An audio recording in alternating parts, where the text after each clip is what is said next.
Okay. Hi, everybody. Hi, Rock Your Purpose.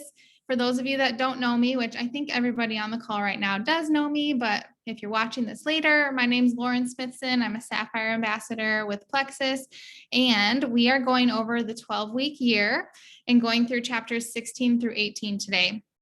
I have been loving this book. I know we say that every single week, but I feel like it's just so good for figuring out like what to do with our time, how to be the most intentional with our time. And now we're really getting into the nitty gritty of like how to actually do it, the steps and the action steps to do that. So I'm excited to talk about that today.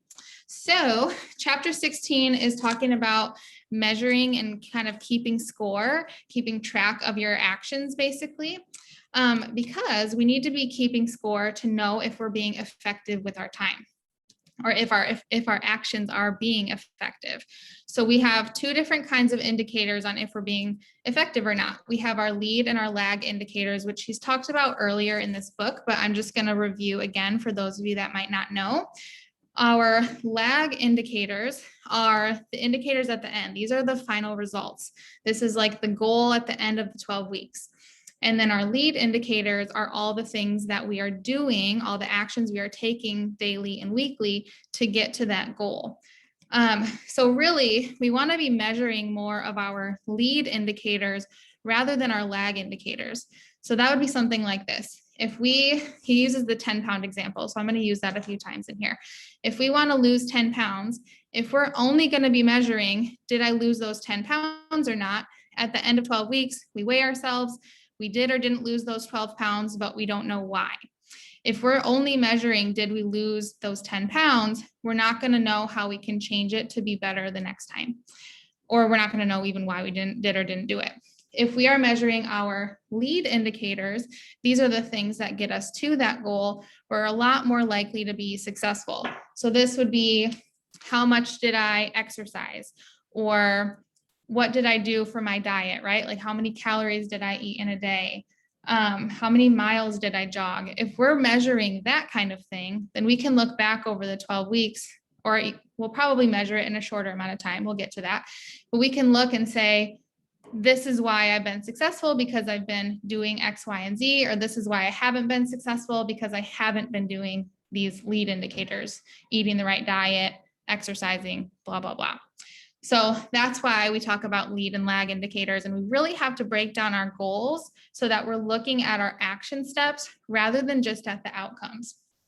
So a Plexus example, for those of you that would like a Plexus example, would be, let's say you are maintaining gold right now, you're on your way to senior gold, and you're like 75 points away from being senior gold.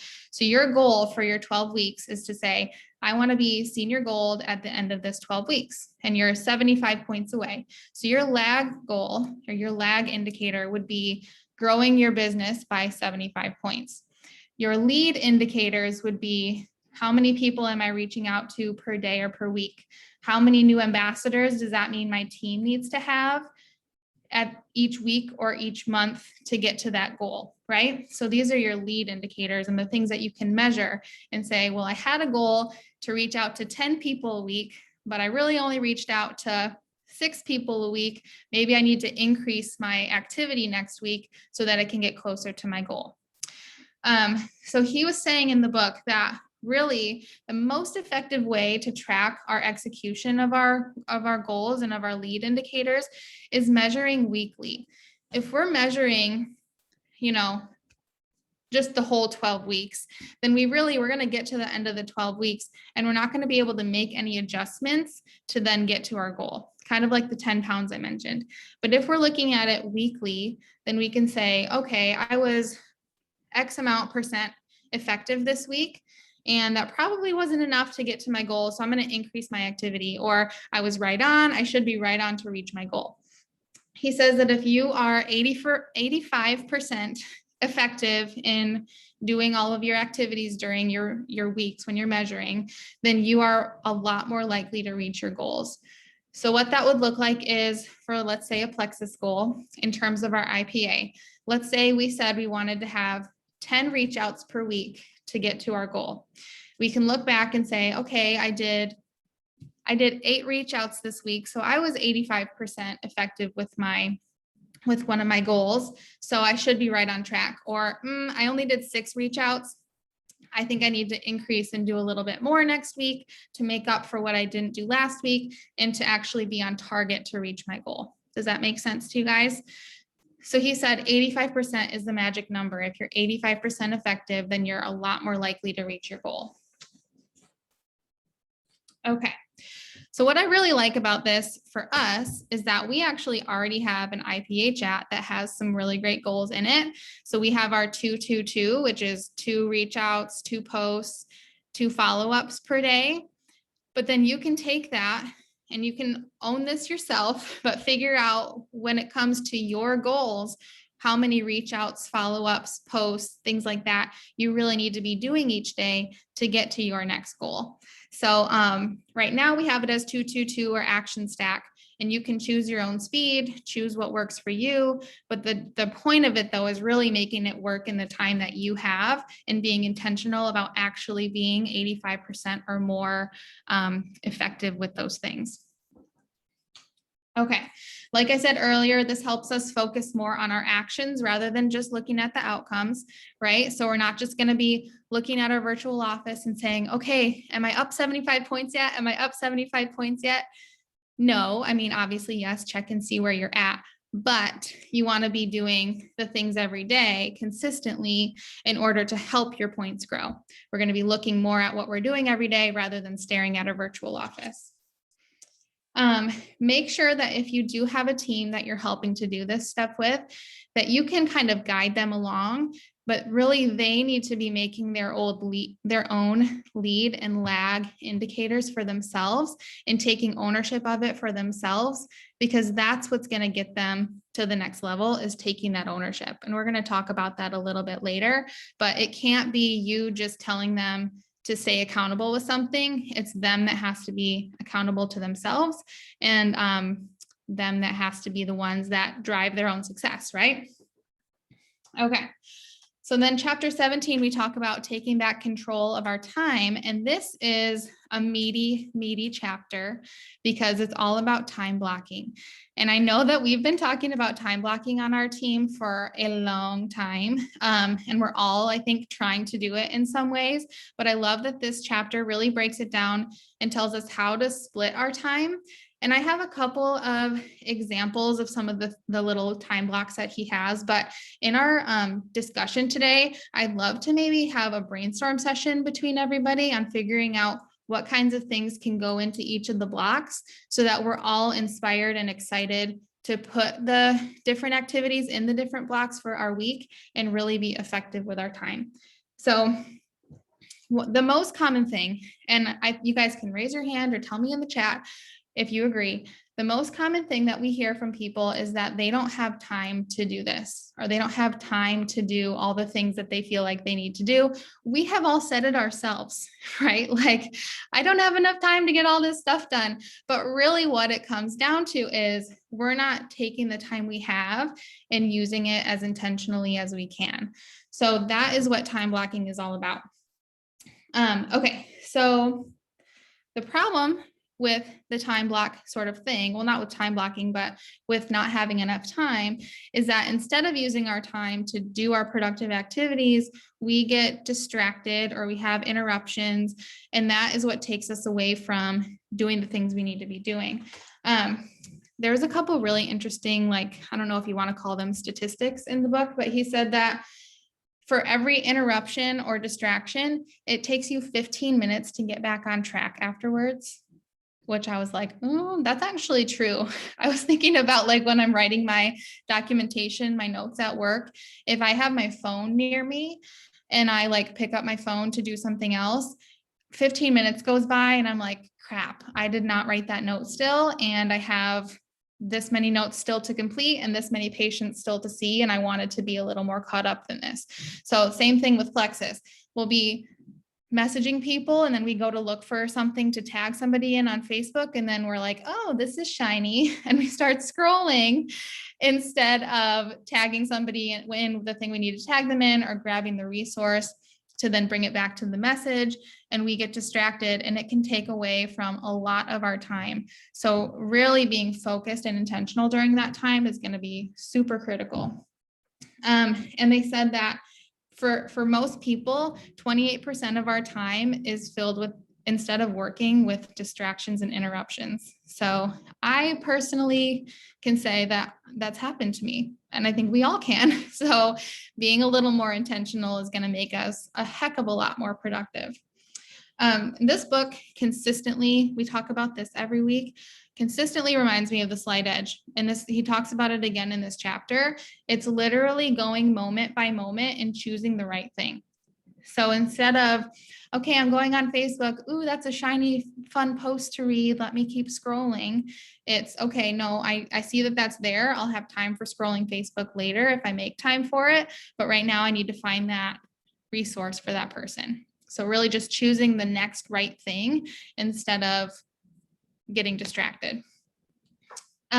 This next interesting part was that he says sometimes it feels like we're being really productive and we're doing all these amazing things, but we're really not doing the thing that gets us to our goal. And this immediately reminded me of PT school. Those of you that are in the healthcare field or have really, you'll all relate to this, I think. So I would have like something to study for or a paper to write. And that was when my house was the cleanest, because I'd say, oh, I have to study. And then I'd say, oh, but I have that laundry to do and my kitchen needs to be cleaned. And I would say like, oh, I was so productive today. My house is so clean. But did I study for that test? No, it did not get me any closer to my goal. Instead, I was just productive in cleaning my house. Or we're at work, and instead of me writing my documentation, I am checking my email and messaging people back and talking to a coworker about a patient. Those things are all really important things, but they're not getting me closer to getting my notes written, right? So those are just a couple of my specific examples. I have a really, I'm going to call myself out here. I have a Plexus example for all of you. Sometimes when I need to be doing my IPA or something more important, I'll say, oh, I still have to make that graphic. I love making graphics. You guys all know, you guys some of you call me the graphics queen because I love to make graphics. And I'll say, oh, but I want to make that graphic. So instead of doing my important IPA work, I'm making a graphic. Now the graphic is important to get done. I have to get that done within a timely manner too. But if this is my IPA time, I really need to be doing my IPA. So just calling myself out. And if you guys want to call yourselves out, you don't have to do it publicly, but maybe think of some examples of times when you were supposed to be doing one thing and then did something else that was productive, but maybe not as productive as what you needed to be using that time for. I can think of lots of them, but those are mine that I'm calling myself out for. Okay, so really we need to be living intentionally, working intentionally, and not be avoiding the big things. Sometimes my brain tends to do the little things first, but then we sometimes don't get to the big thing that we needed to get to in the first place. So really choosing the big important stuff so that that can get done, it's going to make us way more productive. Okay, so now the extra meaty stuff is all the different time blocks. So he talks about how you really have to write this down. So if you want to be effective with your time blocks, you've got to write it down on paper, write it down in your calendar so that you actually physically are blocking time in your schedule and figuring out if the layout is going to work for your week. Because if you just imagine it in your mind and then go day to day, you're not actually going to follow your time blocks. And saying this for myself, if you write it down, but then don't look at it again, you're not going to follow it either, right? So if we write it down, we need to actually be looking at it every day too. But okay, there's 3 different types of blocks. We've got our strategic blocks, our buffer blocks, and our breakout blocks. So there's the 3 different types. And so this is what I want to talk about in the discussion today, or maybe if you guys want to be writing in the chat what you think would go into each block, I think that would be awesome. So our strategic blocks are, he says to make them about 3 hours long. And these are the things that you're going to do. You'll plan it early in your week because it's going to be kind of planning and working on your business rather than working in it, is what he says. So they're in the beginning of the week so that you can reschedule it if you have to. And this is when you're going to do your money making activities. So the things that are going to move the needle forward with intention.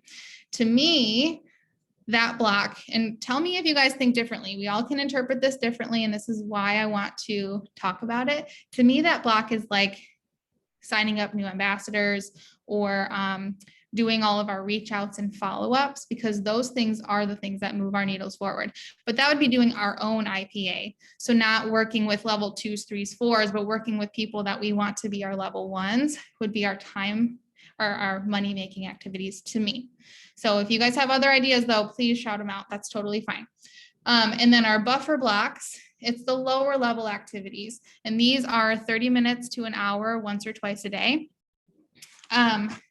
Some of our IPA can fall into that too. That would be like, to me, some of our follow-ups, like our deeper follow-ups, or like checking in with our team, making sure that we're getting through our messages, things like that. I also personally would probably put in like watching videos into those, because those watching videos to me is not a money-making activity. That's something that we should be doing, but it's not something that's going to move the needle forward, in my opinion.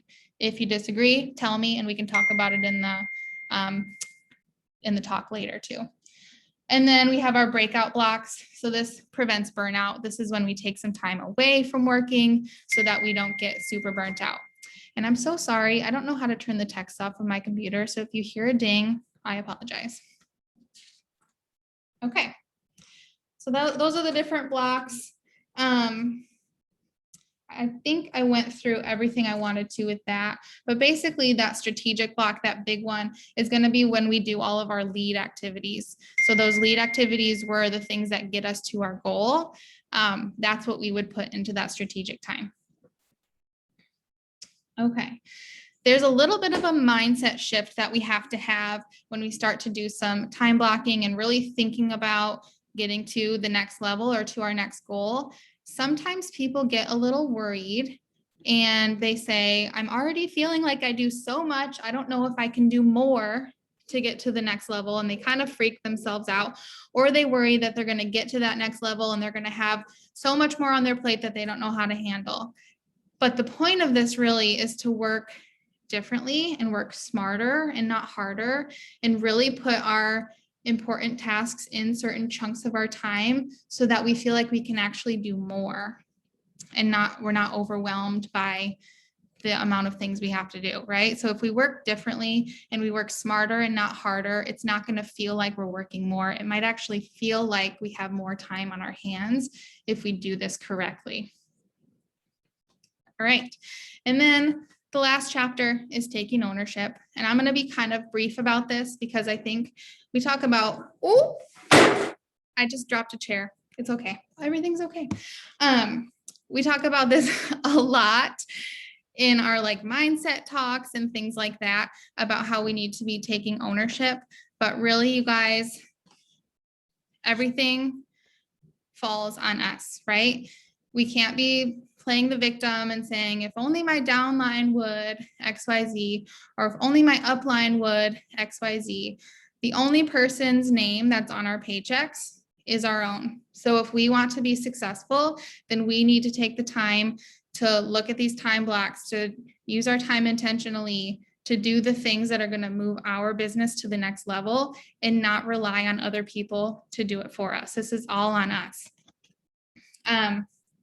He says, if we're constantly in a victim mindset, then our success is going to be limited by all of these external circumstances, by different people, by events, etc. But if we really take ownership, then we're going to be able to get past some of those circumstances that feel like they're in our way, and we're going to be a lot more successful. So yes, we have to be accountable to ourselves. And the last thing is, sometimes it's not fun and pleasant to hold ourselves accountable, but truly it's the only way that we're going to move forward. So it's really important that we do that and that we don't try to blame or play the victim or put the blame on somebody else, that we really just look inside of ourselves and say, what can I do to be better? What can I do to move forward? So on that note, I'm going to stop talking and I'll mute myself. And if you guys have anything that you wanted to add or talk about or that stuck out to you, I would love to hear from you. And I'm going to go pick up this chair really quick too.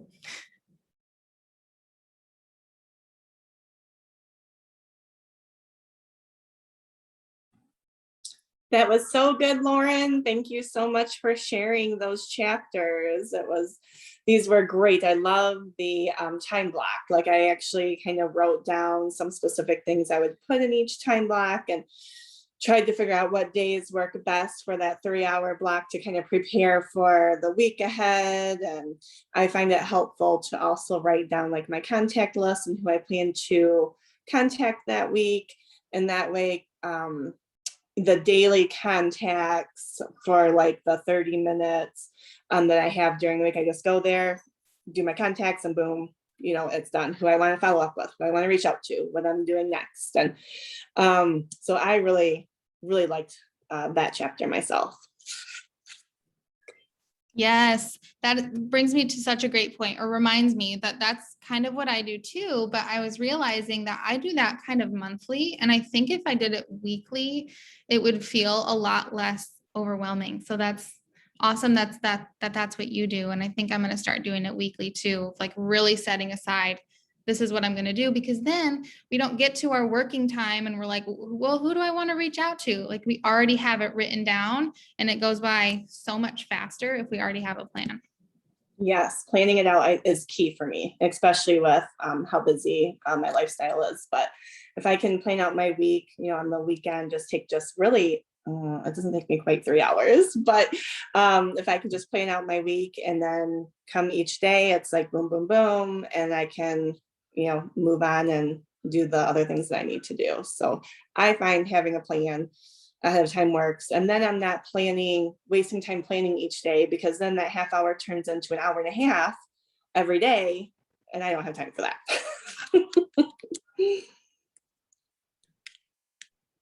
So true. It saves us so much time. That's why it's working smarter, not harder, right? It's already planned. Yeah, I love that point.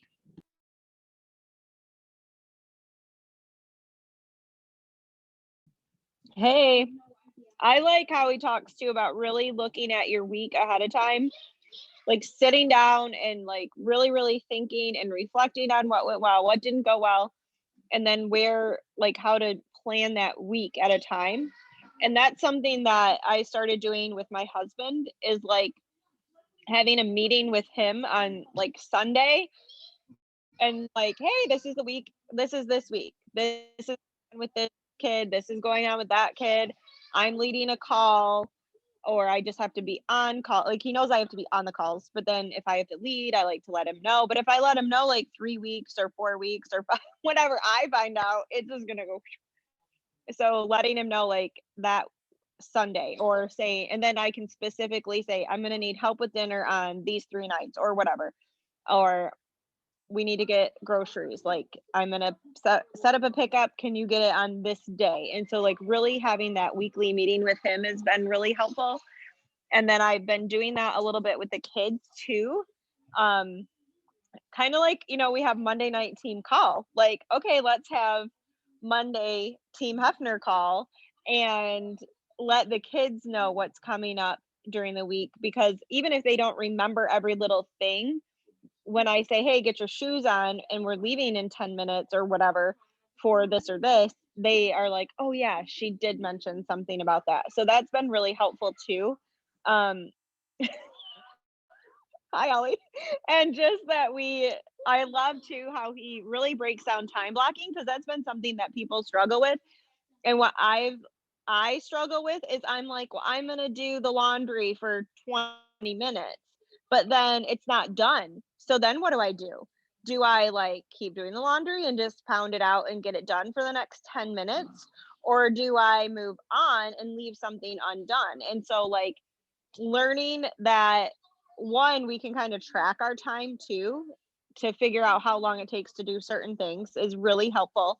And two, like having more buffer time in between stuff, especially when you have people that need stuff, or some, like I'm working and I'm like on a roll and that time has been set aside. However, then somebody comes in because they're bleeding or they fell off their bike and they're scraped and their bike's broken and it's like this huge tragedy, right? So having more buffer time has been something I've had to learn to do. And, it's pretty funny. I'm talking a lot, you guys, sorry, but it's pretty funny because my husband is always like, you try to do too much. You try to do too much. I'm like, no, I'm not trying to do too much. I just need more help, or I just need this, or I need to be more efficient, or I need this. Where like the reality is there are times that I probably am trying to do too much. So delegating, I talk about delegating all of the time, but also that buffer, like learning to be graceful with myself and to like over schedule the amount of time it takes for some things because of I know that there's going to be a something happen. Like someone's going to need me. Even if it's something good that somebody needs, there's still going to be someone that needs my attention too during that time. And then like I love like I've been scheduling in like 3-hour blocks or scheduling time like I want to rewatch Jamie's coaching call, like putting that in my calendar to rewatch it and take notes, or watch it with my notepad next to me while I'm folding laundry so that I can take notes when I need to, because it's easy to set the laundry down for 2 seconds, right? So anyway, those are my thoughts on all of that. It was really good. I just am like, there's so much application with this book. And I think that it's super helpful, especially when you have people like me who really like, how many times I don't know if I've said it to you guys so much, but I've told Rochelle, I'm like, just tell me what to do. And she's like, I can't, you have to make these decisions for yourself. Where this guy is like telling us what to do in a way, but we get to figure out how to fit it into our life. So many good points. I feel like I always take away so many good tidbits from you, Elizabeth. Like I always think about like choosing the 3 things you have to get done. So if you feel like you're scheduling too much, just choose like, what 3 things do I have to get done today? And that actually gives me peace of mind sometimes of like my extra stuff. Like, okay, I have to get my laundry done today, but that other thing can wait maybe. So just giving ourselves grace, I think, is important too. We're not all perfect. We're never going to be. You guys, I appreciate this so much, and sorry my face is blocked out. I just got out of the shower, so I don't want to subject you all to that. But I appreciate these book clubs so much because I'm struggling hard with time blocking. Like so I'm an OT in outpatient world, and like I have legitimately 0 time to even like stop moving.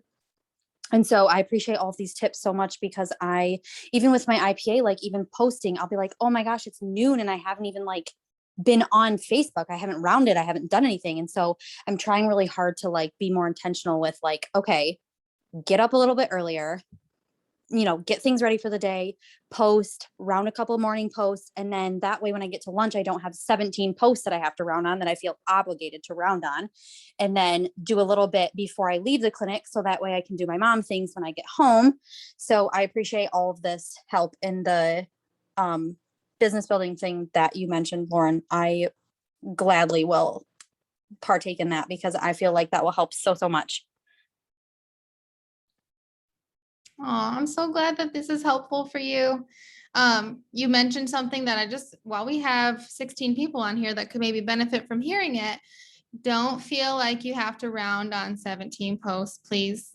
Please don't feel like you have to do that. That's not feasible. That's not a money-making activity. It's so sweet. I know a lot of you are so kind-hearted, and I used to do this too, round on every single post of everybody that's posted, but it's going to take so much time. So when you're using the post up rounding post bumpers chat, just go to the last 3 or 5 and comment, and it'll all come back around. We'll all comment on each other's at some point, but then that way you're not spending an hour of your working time commenting on people's posts and scrolling. So just a little tidbit that I learned the hard way, and I know that that's something I talk to my business builders about a lot. So not book related, but Plexus related. So with time blocking too, I've transitioned. I'm working from home now and not going to a job outside of the home. So you'd think I'd have buttloads of time, but I somehow magically don't. It's really interesting. So one of the things that I find I like to do is like on Saturday or Sunday, because I don't technically work on Sunday, and it is okay to give yourself a day off. And he actually talked about that. Put your phone down. Nobody's going to die for one day a week, for real. and you are going to be you're going to feel so much better, and you're going to be a lot more efficient. But if you've got some downtime and you're just sitting there with your phone, make a list in your planner. And that's one thing I've done is I go through the week, 5 days a week, and I'll put 3 people's names on each day. And those are going to be my reach outs that day. So I'll know that day when, I know I need to reach out to that person as a new person. And then, I'll try to comment on one of their posts or that. So you can make a list of people that you want on your team that you're going to start commenting on. Because at first, when you first start, the post and pray works really well. You've got this hot market and people are seeing your stuff brand new. But as you start to be at this longer, post and pray doesn't work as well as it did in the beginning. So you have to be intentional with your reach outs and your times, because if you're spending an hour to make the most beautiful, perfect post and graphic and wording, but the people who need to see it aren't seeing on it because you rounded only on your Plexus friends, so only your Plexus friends are seeing your posts because you're not commenting on anybody else, you have shot your business in the foot. And I say that with love, and I love that we all communicate and have so many good things with each other. But when you're looking at your markers, like he was talking about, being intentional about what you're doing is going to get your business to that next step. So then we can get together for activities and have that fun together. So that was some of the things that I found that have been helpful time blocking wise and whatnot for getting your business activity going. Yes. I love that you mentioned the time off. Definitely take some time for yourself during the week. That's that breakout time that he was talking about. We have to, if you have to schedule it in, but you have to have time away. Otherwise you're going to get burnt out. And then great tip about posting on prospects walls and like commenting on their stuff, because when we're rounding on 17 Plexus people, we're going to see those 17 Plexus people. And unfortunately, maybe not the people that we want to see our stuff. It's a great point. I was also going to just chime in that something that I've started doing that I feel like has helped keep me like focused, but also like not going off on the sparkling and shiny stuff, especially on Facebook. It's like actually setting a timer on my phone. Like I have 2 minutes to make this post. I have, 2 minutes to round on the 3 people above me. I have 5 minutes to dedicate to posting on, the people I potentially see as my level ones or my business builders. And like that timer for some weird reason has really helped me versus just saying, okay, I have an hour to focus on Plexus. Like those little bitty 2 minute, 3 minute, 5 minute timers has really helped me stay focused, especially when I'm like, I'm not sure when my son's going to wake up from nap time. I need to get this all in. So I just wanted to say that that really helped me personally.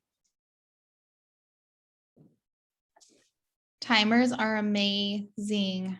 I'm so glad you said that. We sometimes do power hours and we'll set timers, and we usually do like 15-minute timers. But I know Erin and I have kind of monkeyed around with doing like, okay, 5 minutes of this, 10 minutes of this. And it is really helpful to break it down and like give yourself a goal for that 5 minutes. And even if you don't get through every single person you wanted to get through, you got through probably 85% of it, right? So that's awesome.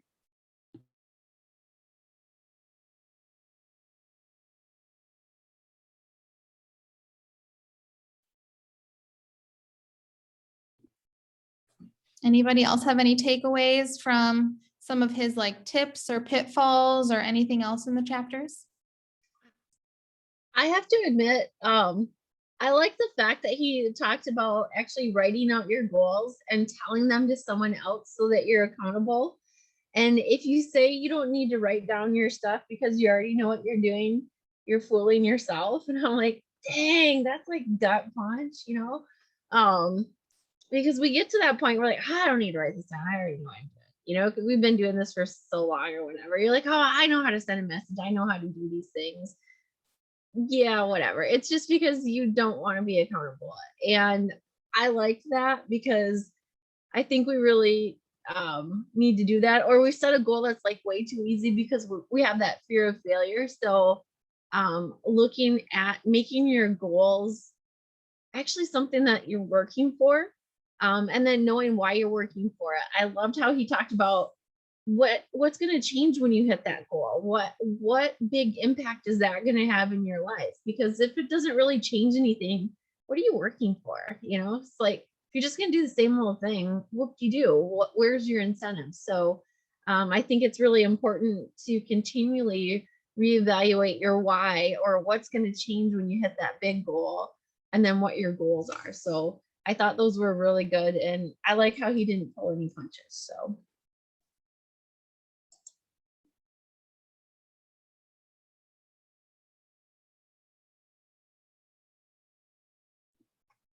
Yeah, if our whys are not big enough, then we're gonna get to our time block and be like, this isn't important. I'm just gonna do something else instead. But if it means something to us, then we're gonna use our time wisely.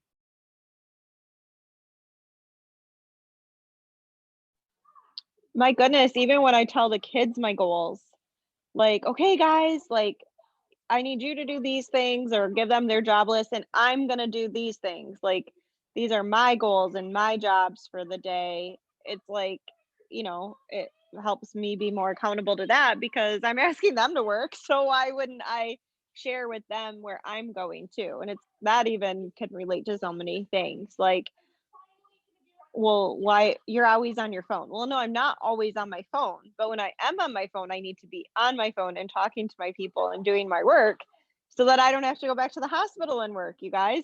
Well, rare, whatever. But it doesn't mean that I don't do the things. It just means that they get to see their mama working in a different way.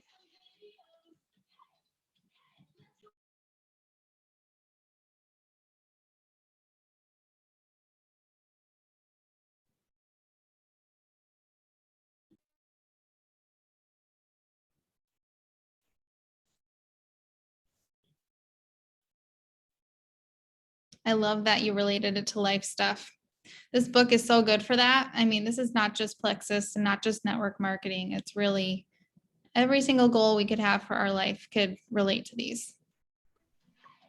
Megan, you just wrote in the chat about telling our husbands, and that's so true too, because especially when you're first starting and they're like, oh, well, big deal, you made $1,000. Well, honey, I made $1,000 from my phone while like being home with the kids these 2 days a week or 3 days a week or whatever. Or look at Elizabeth, or look at so and so. And it's harder for husbands to relate when they don't see this huge paycheck, and they see us working, and they see us doing these extra things, and they see us getting on calls, and they're like, well, I mean, I don't know. I've told this story so many times, but I'll try to keep it really brief. But when I went to the first convention that I went to in person, I was, well, that was the only option then, but I was a gold. And I'm like sitting there and I'm like telling my husband, like, I'm going to be on that stage. And he's like, okay. Not, he doesn't, he's very flat. So he's like, okay. And I'm like, no, I'm going to be on that stage. And he's like, okay.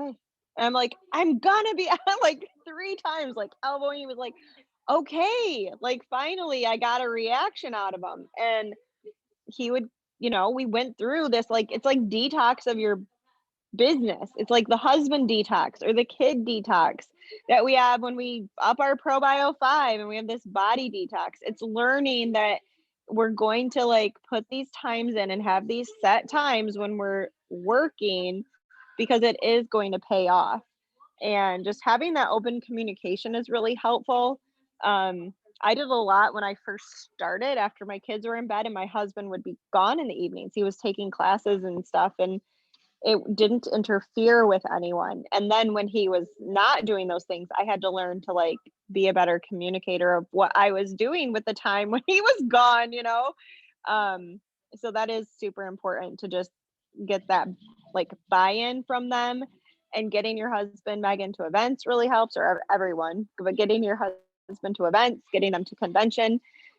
Hawaii was like huge eye opener for Jason, and I was an Emerald by that time, and it still like really solidified his belief too.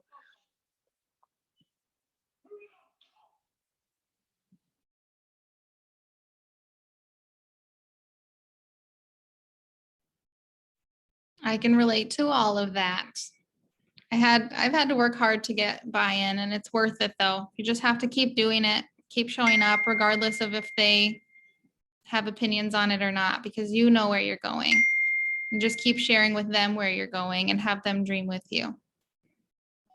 Yeah, for sure having them dream. And now also it kind of is like, oh my gosh, I'm talking so much. But it's like when we tell our team or our new people, like it's okay, like just keep drinking your water, get your products in. This isn't a quick fix. It's going to take some time. We just need to be consistent. And so if we let them, our husbands or our family or whomever, discourage us and then we just quit, then we're not pushing through that needing to be consistent and putting in those small daily efforts, that slight edge effort. Okay, let's just keep churning the butter, swimming in the bucket, which that sounds exhausting. So I don't like that analogy. Let's double the penny every day, right?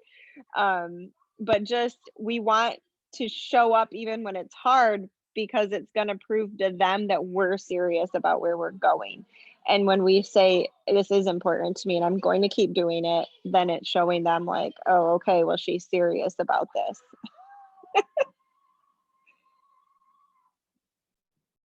And this is not related to the book, but if we're talking about family and husband buy-in, like not complaining like, oh, I have to get on this book club, right? Which none of us would complain about that. But saying like, I get to be on this book club. I love being on these because I learn so much, and really talking about all the good things that it's bringing us. Because if we're using any of our time to talk to our husbands about it that's complaining, they're not going to buy in as much. So just a little aside. Well, and also bringing the positive things to that. Honey, oh my gosh, last night we were on book club and we were talking about time blocking. And I learned so many good tips to help me be more intentional with my time so that I'll be making more money and have more time to spend with you. Boop. Then they're like, get on book club next week. They'll have dinner ready for you and they'll have your computer set up. So, making sure that talk to your spouse too about the things that you're learning, or even your kids too. Hey guys, you know what?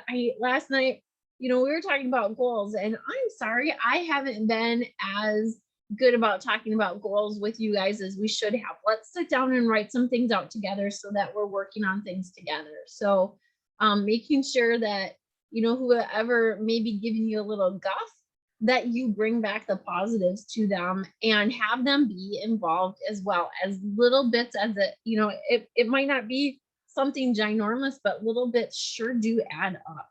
So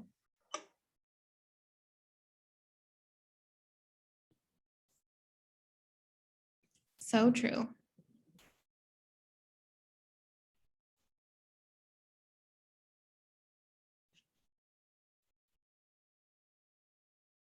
Anybody else have any takeaways from these chapters? Or things they want to share, things that inspired them during our talk?